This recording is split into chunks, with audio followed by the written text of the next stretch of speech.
Iba, Zambales. Isang malaking hakbang ang isinagawa ng Zambales Provincial Government nang kanselahin ang dalawang proyektong infrastruktura na nagkakahalaga ng halos P1 billion. Ang desisyong ito ay kasunod ng pagkansela ng lisensya ng kontratista dahil sa isang masusing investigasyon ukol sa mga anomalya sa flood control projects.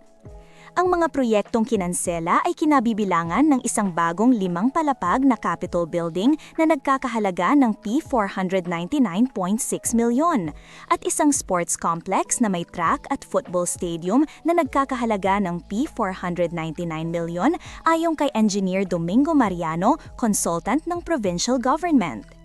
Ang St. Gerard Construction General Construction and Development Corp ang nakakuha ng dalawang kontrata, isa sa siyam na kumpanya na pag-aari ng mag-asawang Pacifico at Sara Diskaya, na ang mga lisensya ay binatay ng Philippine Constructors Accreditation Board, PCAB, noong nakaraang linggo. Agad na inutusan ni Gov. Hermogenes Ebdane Jr. ang pag-terminate ng mga kontrata matapos ang pag-revoke sa lisensya ng St. Gerard noong Setyembre 2, ayon kay Mariano sa isang media briefing. Aniya, mula Setyembre 5 ay mayroon ng termination order. Sa kabila ng pagkansela, sinabi ni Mariano na ang mga proyekto ng St. Gerard at Hightone Construction and Development Corp ay maayos at nasa tamang oras. Samantala, ang proyekto ng Hightone na nagkakahalaga ng P399.7 milyon para sa annex ng President Ramon Magsaysay Memorial Hospital ay kinansela rin matapos masangkot sa mga issue sa flood control projects.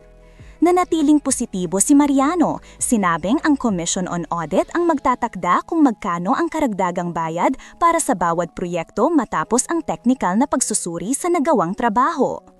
Tinaas naman ang kilay ng lahat sa muling pagtalaga kay Rogelio Babe Singson bilang bahagi ng bagong Independent Commission for Infrastructure. Kilala si Singson sa kanyang mga reforma sa transparency at sa pagtanggal ng mga ghost projects sa DPWH mula 2010 hanggang 2016. Ang kanyang technical na pag-unawa sa disenyo, procurement at implementasyon ng mga proyekto ay mahalaga para sa aming trabaho, wika ni Claire Castro, Palace Press Officer.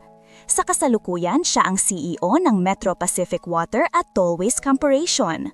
Mukhang ang Zambales ay ginawa ang tamang hakbang patungo sa mas maliwanag na kinabukasan.